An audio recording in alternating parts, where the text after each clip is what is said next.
I've kind of posted just snippets of the care maps in some of these slides, but if you wanted to open up your hypoglycemia care maps, that would be E10 for just regular hypoglycemia, D10 for neonatal, and then your med documents for these as well.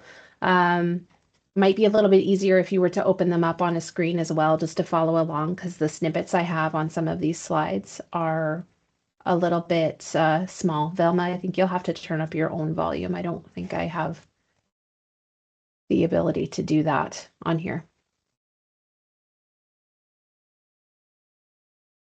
Okay, so hypoglycemia, causes and comorbidities. So I've thrown comorbidities in there because there are a few different conditions that we can run into hypoglycemia as well as something else, or hypoglycemia caused by something else, or some of these conditions can be a little bit cyclical. So obviously the main cause of hypoglycemia that we see in the pre-hospital setting is going to be diabetic patients. So our diabetic patients can end up hypoglycemic for a whole variety of reasons, but we do know that that's the most common cause.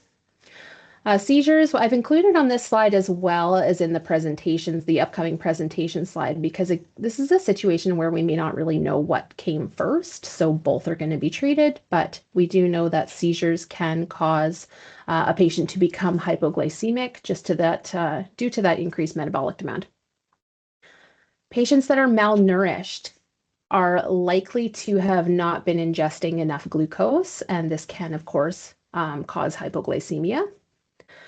Sepsis has been known to affect glucose stores. The mechanism is a little bit unknown, not quite completely understood. It's thought to be due to increased glucose use in peripheral tissues, depleted glycogen stores, impaired gluconeogenesis because of that organ failure. So a little bit unknown, but it just kind of keep in the back of your head if you have a patient that is presenting as possibly septic or heading towards septic, that blood sugar levels are something we should be checking as well.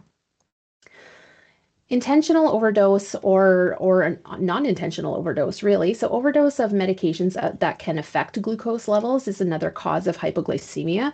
We actually tend to see this pretty frequently with elderly patients, confused patients, patients that are just not really managing their pharmaceutical regimens really well. Maybe they took a double dose of their insulin or their oral medication and were not really aware. Whatever it was, we need to be aware of this as well, that this is a frequent cause of hypoglycemia in the field. Liver disease and chronic alcohol abuse kind of go hand in hand, and we can definitely see hypoglycemia in these patients as well. Sometimes it's one of those things we kind of forget about with these patients. So it's just kind of important to keep in the back of our minds that patients who chronically abuse alcohol may have some poor diet, some lifestyle issues that are contributing to hypoglycemia, but they may also have some underlying liver disease, which is going to affect their gluconeogenesis, their glycogenolysis. Both of these occur in the liver. So just keep in the back of our minds that patients that chronically abuse alcohol may need to just have a blood sugar level checked. Adrenal dysfunction is another cause of hypoglycemia. It's albeit a little less common. Patients that are suspected to have some sort of adrenal dysfunction, regardless of the cause, should have a blood sugar level checked as well. I would actually go a little bit further and say that any patient that has an underlying endocrine disorder should probably have a BGL reading taken, because we do know that endocrine disorders can kind of overlap. They can cause a lot of issues with other hormone levels in the body. I just think better safe than sorry. If you have somebody who has an underlying endocrine issue, or specifically an adrenal dysfunction, this would probably be a good time to check a BGL. Ray, do you have a question? Or you type it in the chat?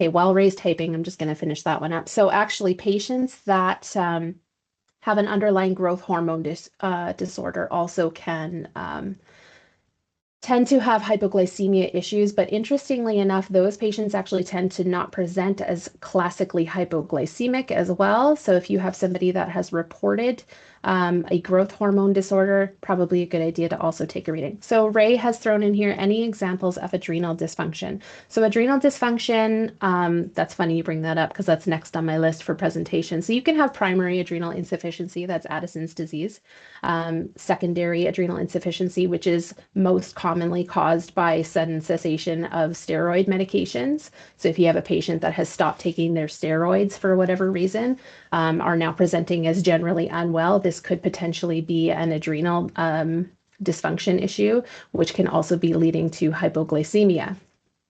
Does that answer your question? I hope so. Okay, perfect. Awesome. Okay, and lastly, I have hypothermia on here. So hypothermia is another hypoglycemia comorbidity that tends to be a little bit cyclical, kind of like the seizures. They can both feed into each other. This is really going to highlight the importance of simultaneous treatment. So while we're rewarming, we also want to be taking care of the hypoglycemia. So it's a little bit of a tendency in healthcare to say, well, I'm pretty sure that this hypoglycemia is caused by this hypothermia. So let's rewarm the patient and then we'll see what their sugars look like. Whereas we need to be really treating that simultaneously. So rewarming and raising blood sugar levels at the same time. So hypothermic patients, they'll quickly use up their glucose stores just due to that increased metabolic activity. Their body is working really hard to try and increase temperature, usually by shivering. And that can cause hypoglycemia. But conversely, a hypoglycemic patient, so hypoglycemia came first, these patients can become hypothermic just because they lack the glucose stores needed to produce the shivering. So kind of a chicken and egg situation. Which one came first? Let's just treat them both. Okay, so the criteria for a hypoglycemic patient, this tends to be a little bit of a frequent conversation in the QA context. And the differential diagnosis is not necessarily made by one single criteria. So if you open up that E10 care map, there is some pretty good information in this care map as well, but we do know that the normal BGL range is generally 4 to 7 millimoles per liter. Anybody that is less than 4 millimoles per liter is technically hypoglycemic. So that's for ages 1 to 7 plus. So anybody that is ages 1 and above is going to be technically hypoglycemic if their blood sugars are less than 4. The 3.3 is actually for patients that are 72 hours to 1 year. So these patients are just naturally running a little bit lower on their blood sugar levels. It's totally normal for them to be a little bit lower than 4. Anything lower than 3.3 is going to be clinically hypoglycemic. Now, the diagnosis is made with both the BGL reading and the patient presentation. I'm sure that everybody in this call right now can think of a time where they have taken a blood sugar level on a patient and it popped up much lower than expected. And I say expected because maybe that patient looked generally well. They weren't really presenting as hypoglycemic, so you were a little bit surprised to see this lower reading. And we know now that patients can present very differently. Everybody copes differently with a low BGL reading. So this is why I say diagnosis needs to be made with both the BGL and the patient presentation. So for example, we have somebody who looks generally well, but their blood sugar is 3.2. We are still going to treat them as hypoglycemic. Conversely, we have somebody with a really altered LOC, very unwell, something's going on. Maybe they're sitting around 4, so they're not like technically hypoglycemic based on the number, but their presentation is really off. They're very unwell. We can tell, we can see it. We're still going to treat that patient as hypoglycemic. Okay, so our presentation, what does a hypoglycemic patient look like? Well, there's a whole wide range of symptoms and presentations that we can see. So that's weakness, abnormal behavior. So lots of times we'll get family calling saying, my loved one is just not behaving like themselves. Just reports from family, a little bit of a stray from baseline behavior. That should be a little bit of a red flag. Confusion we can see in these patients as well. Uncoordinated movements, agitation, obviously unconsciousness is pretty extreme and we see it very frequently where patients are so hypoglycemic that they're just unconscious. Seizures as well. So again, we mentioned that in the previous slide, but that is also part of the presentation of hypoglycemia. These patients can also get that classic pale, sweaty presentation. They can have tremors, they can have tachycardia or palpitations, and then they could also just be hungry, right? They could be hungry due to lack of nutrients. Maybe they haven't eaten in quite a while. That can definitely be part of the presentation. However, I've thrown it on this slide as well. Not every patient is going to present the same. So it's very important to keep an open mind on the presentation of hypoglycemia and take all of the pieces of information and put them into one big picture. Okay, so your management of hypoglycemia, this is actually just a snippet from E10. So if you wanted to pull that care map up separately, I would actually recommend that because the slide can be a little bit hard to see. But I've just kind of taken a snapshot of the more pertinent parts of it. So the flow chart part of it. So management is always going to start with that standard clinical approach. So AO1. Right away we get into, is the patient conscious and cooperative, and can they take oral glucose? So a lot of the treatment and management of hypoglycemia is based on the cooperative, how cooperative is this patient? What is their consciousness status? Are they able to ingest oral glucose, or are they now an aspiration risk? Yes or no? If no, so we can go ahead and administer dextrose. We have a few different options. We're definitely going to go through those. If that patient is conscious and cooperative, then totally they can have some oral glucose. There's a few different spots in this care map where we are reassessing. Is the patient clinically improving within 5 to 10 minutes? This is a really important hallmark of hypoglycemia treatment because we can absolutely have refractory hypoglycemia even post-treatment. We're going to be rechecking BGLs after we've administered whichever intervention we've chosen, and we are going to keep a very constant eye on that patient condition.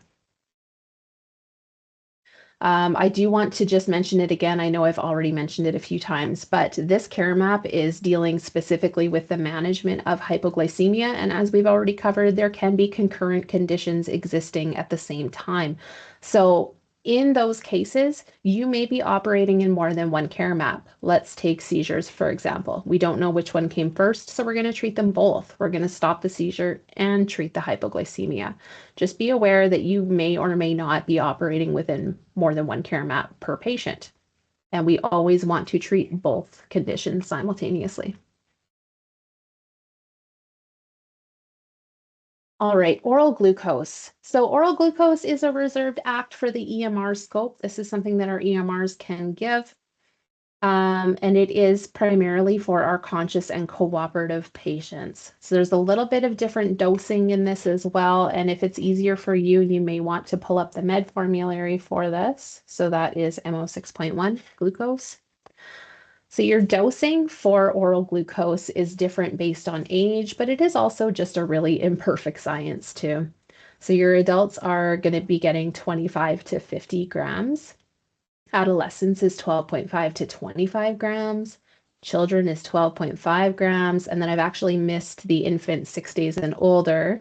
That is going to be 6.25 to 12.5 grams. So you can see where this can get a little bit tricky. It's a very imperfect science. We can do a repeat of these doses up to 3 times as necessary. So how do we dose this? Well, so I'm sure you're not really going to love this answer, but we can absolutely do some med math on this. But like I mentioned, I don't want anybody to get super stressed out about oral glucose dosing. It's very imperfect. We're doing the best we can, but there is a little bit of med math we can do to make it a little bit easier. So each of those tubes, I've got one sitting right here actually. Each of those tubes is considered to be a net weight of 31 grams total. That being said, the amount of glucose in each of these tubes is 30 grams. So you can already see where it gets a little bit complicated with adults, right? So you give 30, that's technically an adult dose of oral glucose, but to give 2 tubes is a little bit over the dose, a little bit tricky. I will say that each of these tubes, just to make our med math a little bit easier, total metric volume is 32 milliliters. So now we can get a little bit into our formula for med math. So let's take those numbers and let's try to figure out how much we would be giving for a patient that is, let's say, an adolescent. We want to give them 12.5 grams. So for any med math, we want to take the dose that we want divided by the dose that we have. So we're going to take 12.5 grams divided by 30 grams. If you're following along or doing it on your calculator, that's cool. I already did it. It's 0.42.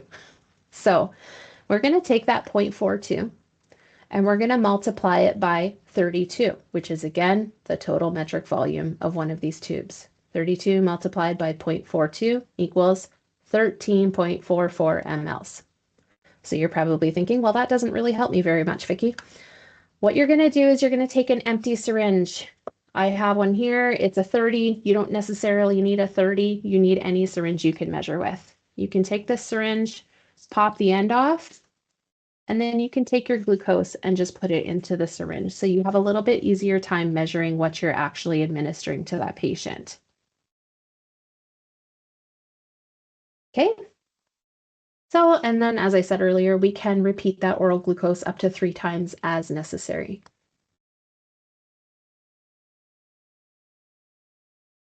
All right, dextrose. So dextrose is definitely more for our unconscious patients. Obviously, we do require some sort of vascular access for those patients. So IV start is a must. That unfortunately rules out our EMR staff. They don't have the ability to start IVs. D10 actually is going to be the preferred intervention at this time. So for the longest time, we used D50. We still have it on truck, and I will cover it shortly here. But D10 is absolutely the preferred intervention. So if you pull up that care map MO6.2, your dosing is included in there as well. So your adults and adolescents, we're dosing them at 5 mLs per kg to a max of 250 mLs per dose. Your infants and children are getting 5 mLs per kg to a max of 250 mLs per dose as well. I believe there is a repeat in there. I did not throw it in my notes, but actually let's just pull up the care map right now. Yeah, so there is a repeat every 5 minutes as required.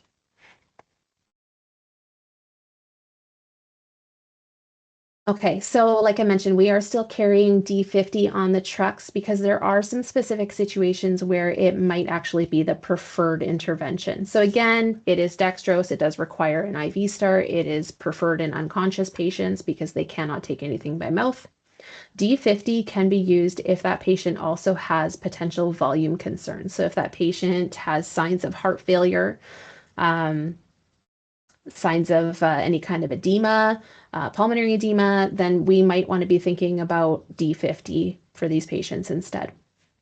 Dosing for that is for adults and adolescents, 1 ml per kg to a max of 50 mLs per dose. We are never going to be using D50 for children, infants, or newborn patients. There is just a really high risk of neurologic injury for pediatric patients with D50. So we're never, ever going to use this for pediatric patients. They are always going to go for D10 or oral glucose if they're able to take anything by mouth. There's also a higher risk of extravasation. Thank you very much. So this is a little bit higher risk as well with D50. So what that means is you start a line, you have vascular access in that patient, you push D50 in it, but it happens to go interstitial, which means that we now have D50 going interstitial. So there's a very high risk of tissue injury with D50 if that line is to go interstitial. That's why it's just also, again, not really the preferred option. We keep it on truck for these very specific situations, but we should really be deferring to D10 as much as possible.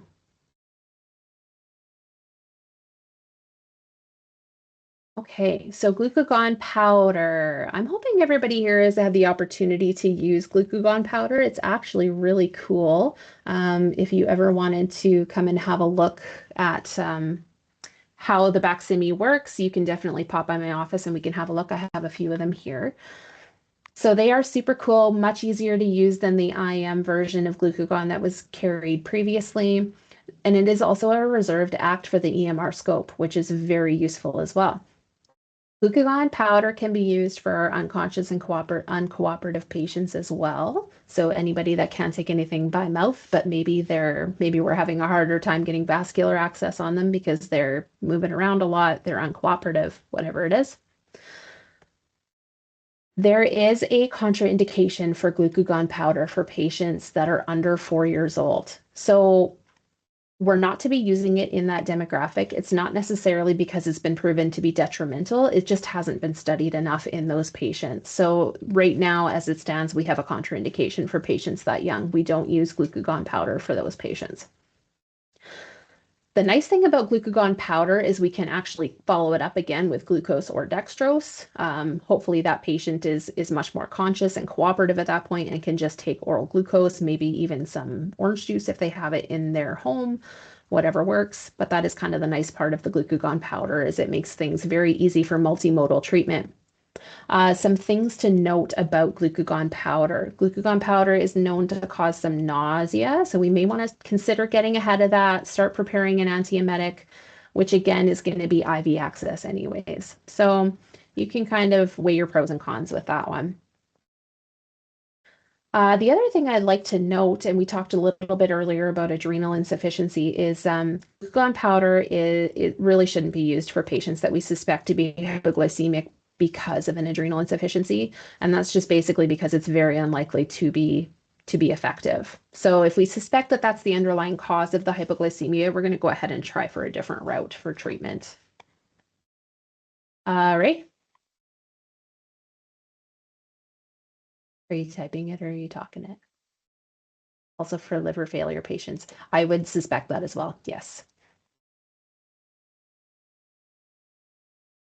Oh, you can't speak. I'm sorry. Okay. I will keep an eye on the chat for you. Okay, so neonatal hypoglycemia. So we have a whole separate care map for this right now, which is really great. Has a lot of super good information. So I'm going to get you guys to actually just open that up as well. But I do have a snippet here on this slide. So the thing with neonatal hypoglycemia is that it is asking a lot of different questions about timelines, estimated gestational age, is that baby able to latch or feed? There's a few extra questions that we need to be asking about our patients. So standard clinical approach is obviously always first. The next thing we want to know is the blood sugar low? So what is considered to be low in a neonate? So for patients that are younger than 72 hours old, it's anything that's lower than 2.6. Like I mentioned earlier, these patients do just run a little bit naturally lower. So it's not a cause for panic if they're under 4. It's actually like it would be very uncommon for them to be close to 4. So anybody that is under 72 hours and under 2.6 is clinically hypoglycemic. Now, patients that are over 72 hours but still under 6 days old and under 3.3 millimoles per liter are considered to be clinically hypoglycemic. I hope I said that clearly enough. It is a little bit, it's a lot of information in one box. So if they meet that criteria, now we're going to be asking, is that baby greater than 34 weeks estimated gestational age and able to feed? Those are two different things that we need to know. If they're not, then we have a few options of how we can take care of this. So we can administer glucose gel if vascular access is not available. We're going to get to that in a few slides here. Because we only have PCPs on this call right now, we're really only going to talk PCP scope. So that's administering 10% dextrose at 2 mLs per kg by intermittent dosing. Again, with the repeat, the consistent follow-up, rechecking BGs in 5 minutes and retreat if needed. We're going to continue to monitor very closely with these patients. Okay, so how do we assess for neonatal hypoglycemia? So this is for patients up to 5 days of age. So it does say that right across the top banner of this care map, D10, neonatal hypoglycemia, up to 5 days of age. We're going to start with that standard assessment. We already kind of went over the normal values for this age group. So there are some things that we can kind of do to help avoid hypoglycemia in that demographic. And they're things that we're already basically doing, which is fantastic. So these patients really benefit from skin to skin for a few different reasons, but avoiding hypoglycemia is one of them. So keeping the patient warm.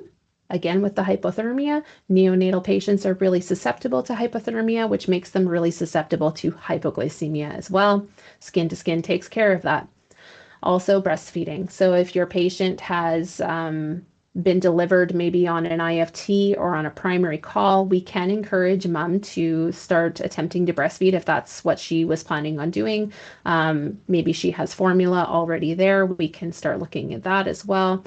There are some, I'm not really going to get too far into it in this presentation. There are a few other options we can look at, but right now they are not quite standardized amongst the zones, so I'm not actually going to get too far into it. But there are some areas of the province that are carrying glucose and water. There are some areas that are just carrying formula bottles on truck. There's a few different options there. So to get a BGL reading on a neonatal patient, we're going to be taking a blood sugar reading from, I think this is my pointer. Here we go. From these areas right here. So this is going to be a heel stick with these patients. We're not going to do the finger stick that we would on older patients. We're going to go for a heel stick in these areas only.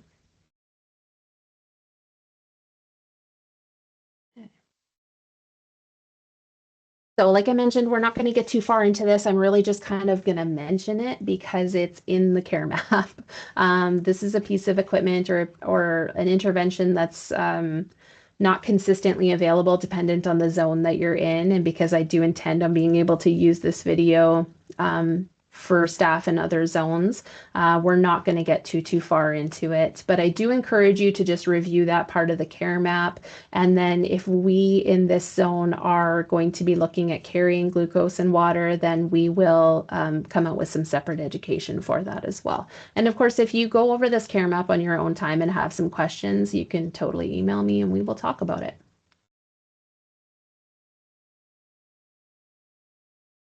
Maybe worth mentioning as well, especially if you are helping mom with a formula feed on scene for pre-hospital delivery. Lots of our medics are younger. They don't have a lot of experience with babies or young children. Sometimes this is not really common knowledge, but a newborn stomach capacity. If we were to take one of those glucose water bottles or the little formula bottles that are the same size, do not expect that these patients are going to be able to drink the whole bottle.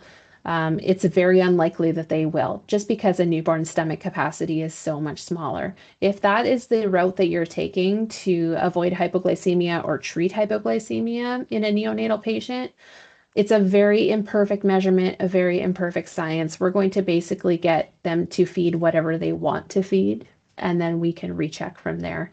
Like I said, we'll get a little bit more into it when in this zone, there are some decisions made on what's being carried on car here, and there will be separate education put out for that. This is what I would really like to focus on with newborns that are hypoglycemic, ghost gel. We can absolutely use glucose gel for these younger patients. It's just a little bit of a different administration. It's again going to be a very imperfect science in the pre-hospital setting. There's a lot of estimations involved, especially with this demographic where we don't have scales on truck. We don't know how much these babies weigh when they come out. So it's going to be a lot of estimations. Now, I really love that in this care map, they have pulled a few charts to put in there just to kind of help you figure out a ballpark dose for glucose gel for these patients. So there is a chart that just shows what a patient's predicted weight or estimated weight might be based on their estimated gestational age. So if we have a patient that's younger than 28 weeks estimated gestational age, we can probably expect them to be less than 1,000 grams. Conversely, we have a patient that's basically full term, older than 38 weeks gestational age, we can expect them to be greater than 3,000 grams. We're going to take that number and we're going to plunk it into this, oops, where's my pointer? Plunk it into this bottom chart here. So your newborn weight, once we've kind of got a predicted weight or an estimated weight, we can go from there. So if we have an estimated weight of 2 kilograms or less, that patient is probably going to take about 1 ml of oral glucose. And I hope that makes sense. And if it doesn't, absolutely pop that in the chat and we can talk a little bit more about it. But let's talk about the administration of that. Once we've figured out the volume that we're going to be giving that neonatal patient, this is actually how we're going to be administering it. So we're going to take a gloved hand and we can take that measured out weight-based dose that we've thrown into the syringe that we talked about that earlier. We can take that and then just administer it with either a gloved finger or, oh, actually just a gloved finger, pardon me. So we're going to dry the buccal cavities with a sterile 2x2, and then we can actually just take that gel, put it on the end of a gloved finger, and we're going to do just a buccal administration. So buccal massage. This is going to take a long time. I'm not going to lie. This is going to be a little bit cumbersome. It's going to take some time, but it is the safest route of administration for these patients that avoids vascular access. Not that we want to necessarily avoid vascular access, but if it's not completely necessary yet, maybe we can get away with just bringing sugars up with glucose gel. This would be the preferred route for that. Okay. So we can give dextrose to patients that are newborn or young. There's a little bit of misinformation still going around, especially in this zone, that we are not able to do IV starts in pediatric patients or patients younger than 1 year old. That is absolutely within the PCP scope. You guys can get vascular access on these patients, and I would encourage you to try if needed. There is no better practice in the world than just attempting an IV start on a pediatric patient. That being said, I do have pediatric arms in my office. If you wanted to come and practice, we can do that as well. But I would encourage you to always try on an actual patient. So dextrose admin, kind of the same for pediatric patients or newborns. It's going to be for those newborns who can't or won't breastfeed or drink a bottle. So maybe they're not latching, they're too young, they have a tongue tie, whatever it is, or they are just too young to do that, or they just won't. Neonatal patients can also become really lethargic as well when they start to present. So this is where we're going to be looking at getting vascular access and administering dextrose. These patients, as mentioned earlier, are only getting D10. They're never getting D50. That is a high risk for a pediatric patient. So what we're going to do is we're going to figure out the dose of dextrose for these patients, first of all. And then what we're going to do is we're going to just pull that dose out of this D10 bag. So again, with the chart, it's in the care map. We can kind of guesstimate what their estimated gestational age is, ask mom if she knows, and from there we can take a predicted weight. From there, we're going to figure out what kind of dosing we want for that patient, and we're going to pull it into a separate syringe. So again, separate syringe, pull it right out of the D10 bag. And then this is going to be a slow push over 5 to 10 minutes.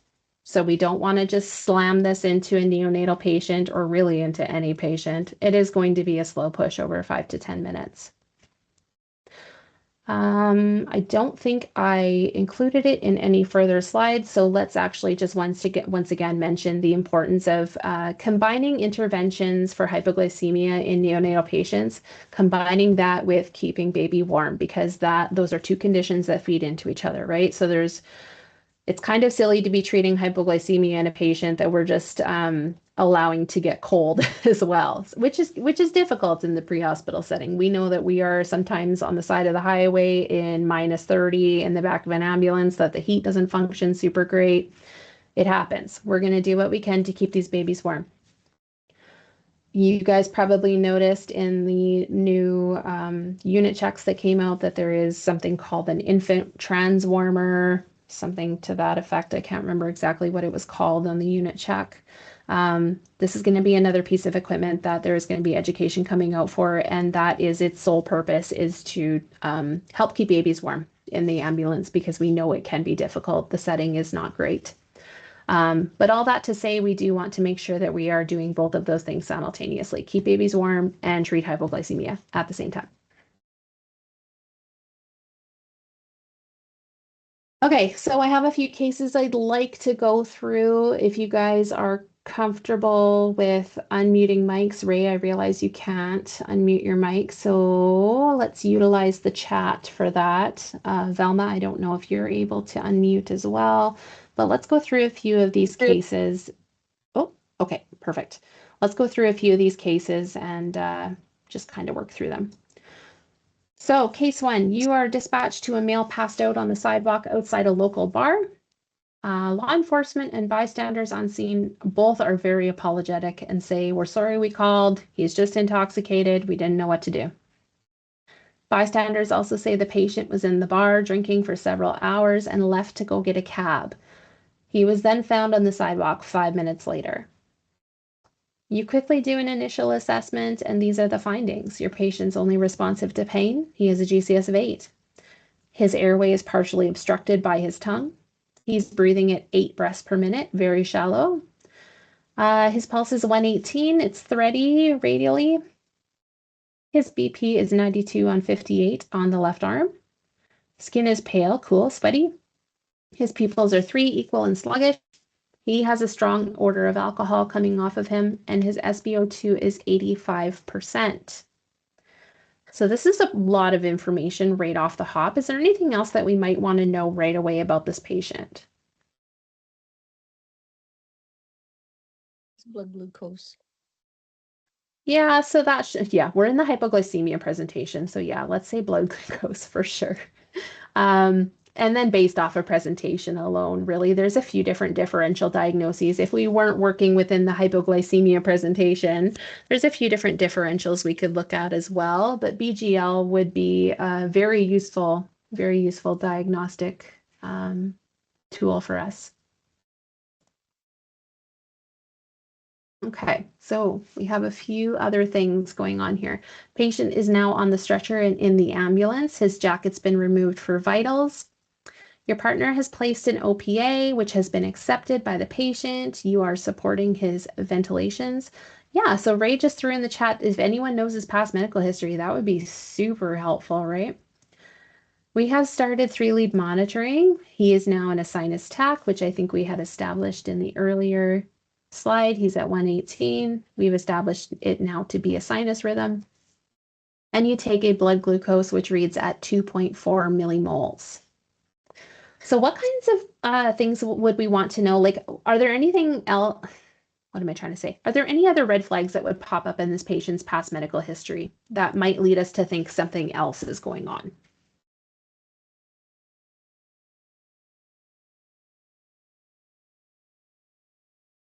What kinds of things might be a little bit of a red flag for us if somebody was to say, "Hey, I know this guy. He has got alcoholism." Yeah, so that's funny. You guys answered that at the same time. So if he has chronic alcoholism, yeah, chronic ETOH use. What else might be helpful to know? Maybe if he has a little bit of a seizure history. It's kind of hard in this setting, right? Because like maybe he's well known in this bar, but maybe not well known to the point that he's sharing his past medical history with people in the area. Yeah, so Ray says many meds might point to diabetes versus adrenal insufficiency or any meds, right? Any meds might be very helpful for us to know. Again, the setting kind of complicates that a little bit, right? Like maybe he's got some good buddies there that know some things about him, but like it's very possible he doesn't as well. It's a little bit of a complicated setting. Ray is typing something, so I'm just going to wait.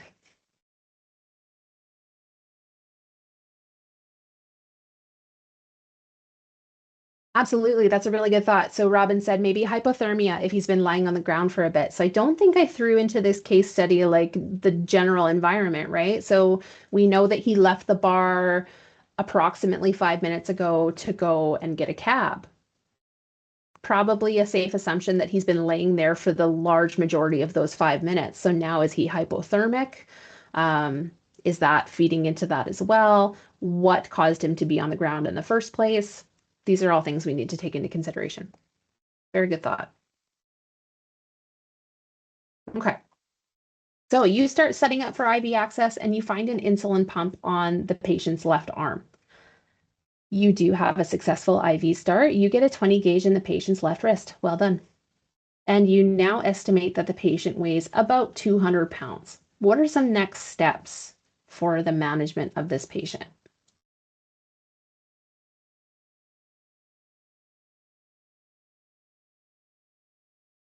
Great. So D10, Ray has thrown in the chat, D10 would be the preferred option for this patient. And med math. Everybody loves med math. The nice thing about dextrose or D10, I guess specifically, is that it's pretty straightforward for fully grown adults, right? Most of fully grown adults are getting the full dose. So what is the full dose of D10? It is a max of 250 mLs. If we were to really break down the math on this, 5 mLs per kg, we know he's about 200 pounds. Let's do some med math.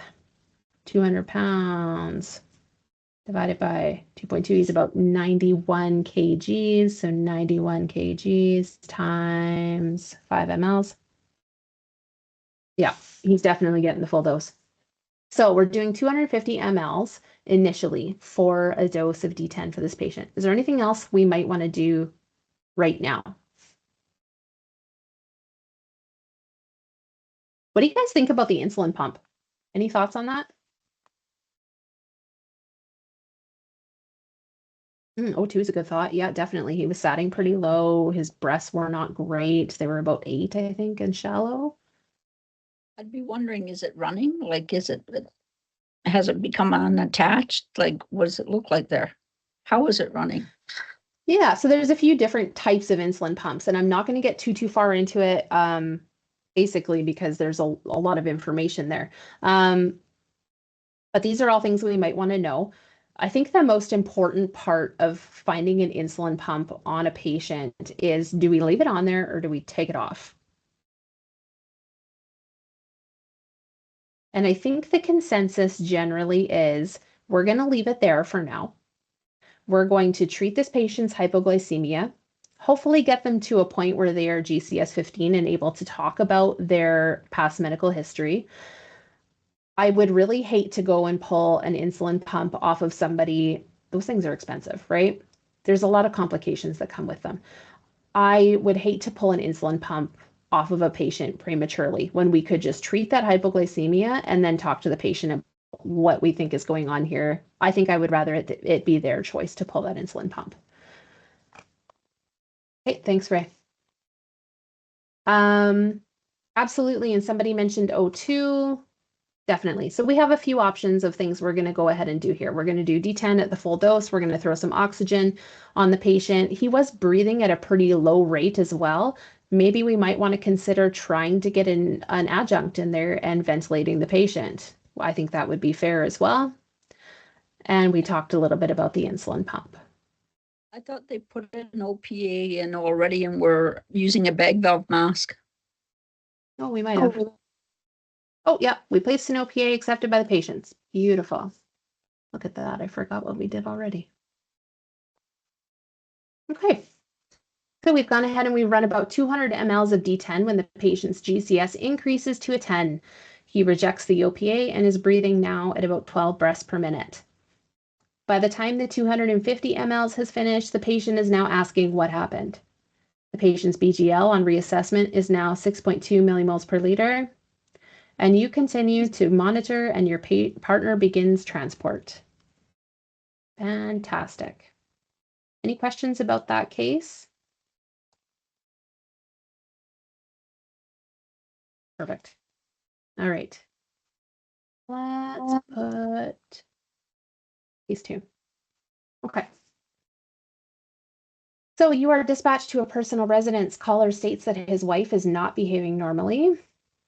On arrival, the husband meets you in the driveway. He says that his wife is just not herself this morning and is likely going to be angry that he called. He describes a change in personality when she woke this morning and is worried that she might be having a stroke. In the home, you find the wife sitting at the kitchen table. She looks surprised and then upset. You explain that her husband just wants to make sure she's okay, and you ask if you can check her over. She agrees. Your initial assessment findings are she is alert and oriented to self, but she's avoiding answering the other questions. Her GCS is 14 as a result of this. We're assuming that she's confused because she's avoiding answering very, very general questions, right? What is the year? What town are we in? Her airway is patent. She's breathing at a rate of 20 per minute, and her pulse is 112 per minute. You ask the patient if she's been feeling all right. She says yes. Her husband interjects and says that the patient reported an upset stomach and general weakness yesterday. So based on this initial information, what are your thoughts?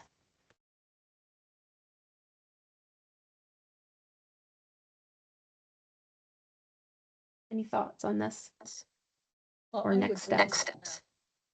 I would definitely want to actually be doing blood glucose on her, but I'd also want to be looking at the LAM score, not like start checking her pupils, start checking for her grips and that.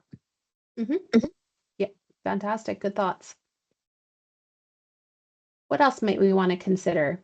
Because this is a really vague presentation, right? And this is like also very realistic for hypoglycemic patients. She's very borderline. It's a very vague presentation. What else might we want to take a look at? Actually like to ask her husband if this part is kind of normal. Like, is she kind of like that where she's vague? Or That's is a she? good thought. Yeah, absolutely. Like, is she normally a little bit avoidant, especially maybe in the healthcare setting specifically? What is this patient's baseline?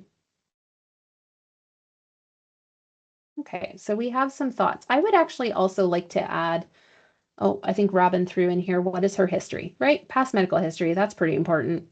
I would also like to add, like any type of confusion or really vague presentation like this, I want to be knowing a little bit more about the circulatory status. So I would actually be pretty inclined to throw a 3-lead on right now as well. We do know that she has a heart rate of 112, but I'd like a little closer look. I'd also like to know a little bit more about her perfusion status. Okay. So your partner sets up 3-lead monitoring. The patient's in sinus tach. Fantastic. She has a LAMS assessment of 1, so she has some weak grip strength. Her BGL is 3.8 millimoles per liter.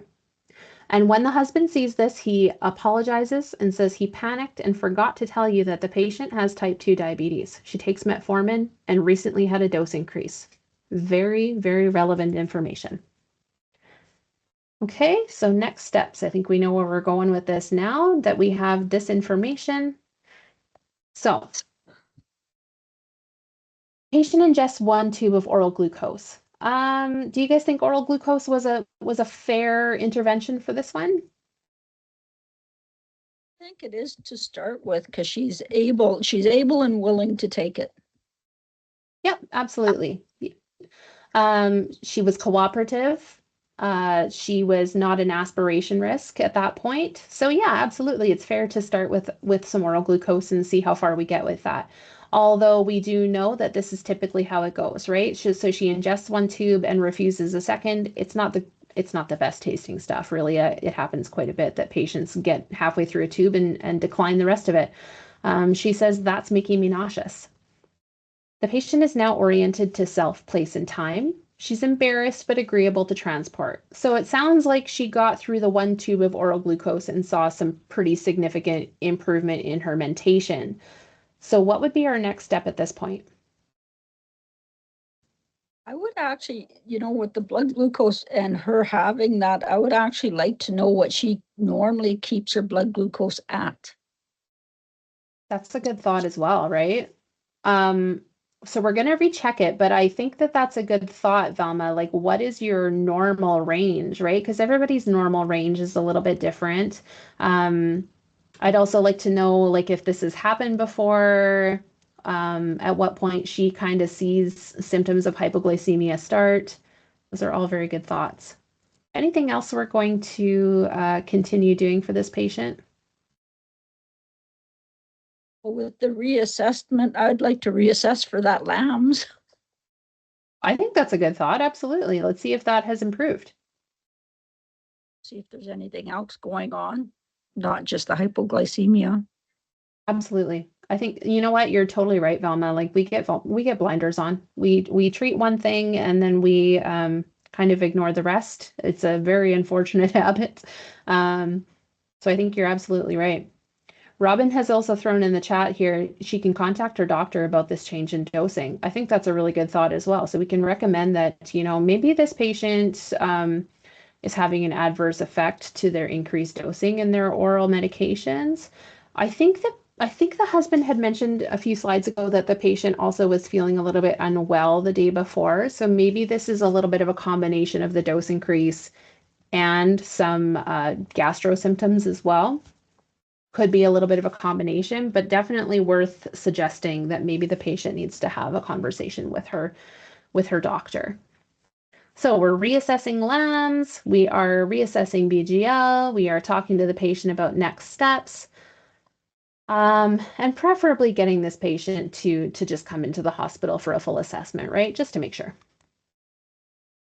Awesome. I think I have one more case here. I do, yay. Okay, so case 3. You are dispatched to a personal residence for an unwell newborn. The patient is 4 days old. On arrival, parents are tired and anxious. They say that the patient has been sleeping more than usual today, is not as active when awake, and sometimes has tremors in the arms. This is their first child.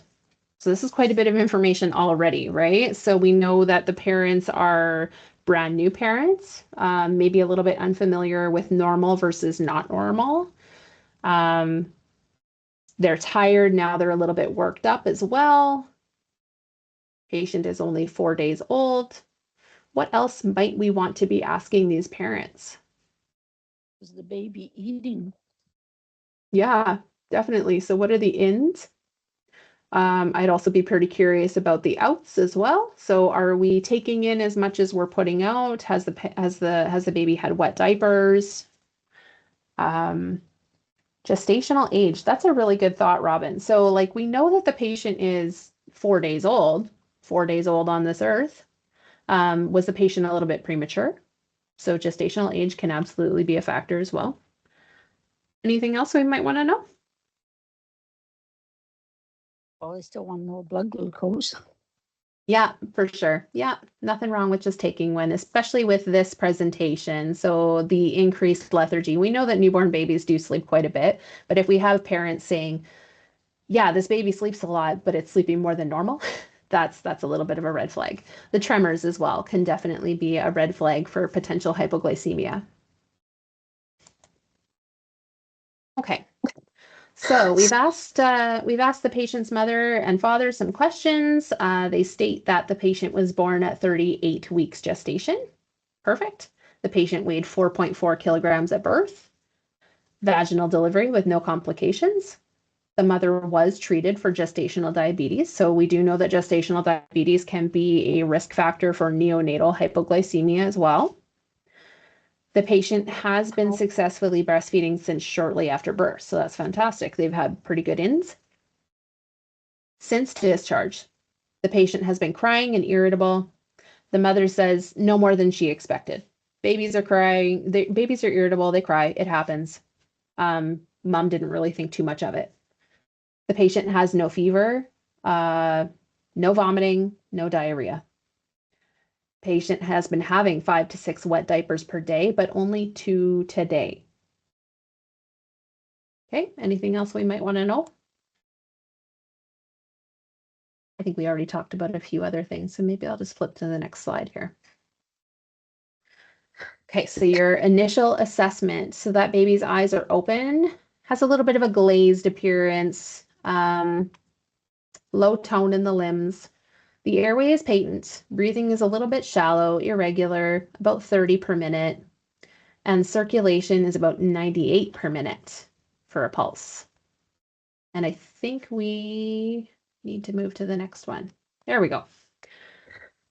Okay, so based on those vitals that we just took, your partner does start blow by oxygen. Just because that baby's pulse is getting a little bit low, I'm going to start some blow by. I want to know what that patient's SpO2 is. Let's just get some early interventions going here. Your 3 lead shows a sinus rhythm. You do take a BGL on the baby's heel, which is showing it to be 1.8 millimoles per liter. So based on that neonatal hypoglycemia care map, which we can pull up, or I can pull up, you can pull up on your own. This baby is now older than 72 hours, which means that anything below 3.3 millimoles per liter is considered to be clinically hypoglycemic. So absolutely, 1.8 is too low.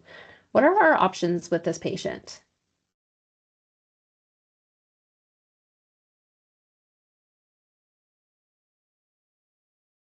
I guess we're going to start using some glucose gel and Yeah, it.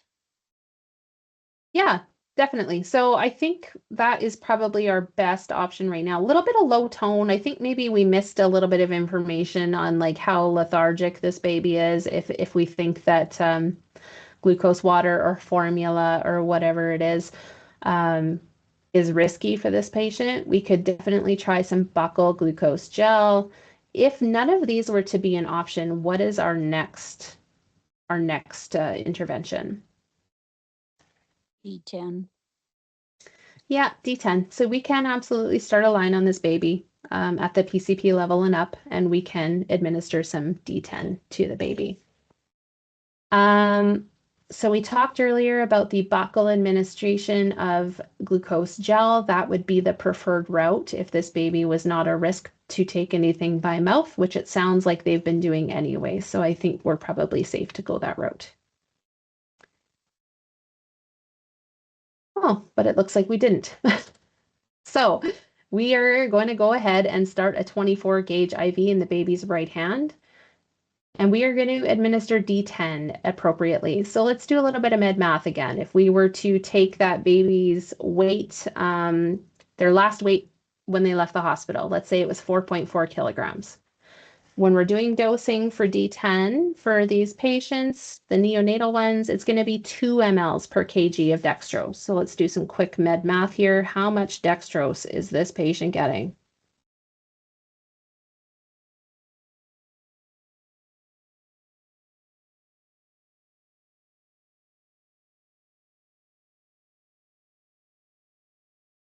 8.8. Would you want to round it down to 9 or to 8 or round it up, being a peds? I would round down. That's my personal preference. I don't think there's really a right answer to that.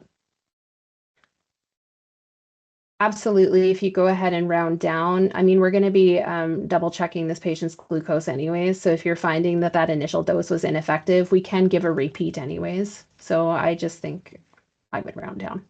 That's a personal preference. So D10, sorry, Velma, were you saying something? Nope, I didn't. Okay. Okay. So D10 has been administered appropriately. When we are transporting this patient, what are some key points of continuing assessment for this patient? So we're transporting, we want to continue keeping an eye on the patient. What else are we going to do to continue? Oh my God, Rob, I got it so quick in the chat. We're going to keep this baby warm. Absolutely. Keep this baby warm during transport, which we know can be a little bit of a struggle pre-hospitally. So we want to make sure this baby's bundled right up, transported appropriately. So that is with your neomate in the ambulance and keep that baby warm. We're going to continue to recheck that BGL just to make sure we're trending in the right direction, which I would think with IV dextrose, we very likely are, but we need to make sure of that. What else do we want to reassess? I would, We had a few. Go ahead, because Velma, sorry. also be wanting to check the baby's lungs before and after giving an IV because you can still fluid overload them. Yeah, absolutely. Yeah. So we're going to keep double checking lung sounds. I think you're also kind of on the same track that I was thinking. So one of the earlier slides mentioned that we had intervened with some blow by oxygen because of the low pulse for that age group. I would want to maybe reassess and see what that patient's pulse is at now, make sure that we're trending in the right direction in all of the vitals, right? Perfect. All right, we have successfully treated our neonatal patient and we are transporting. Okay, that was all I had. Do you guys have any questions for me?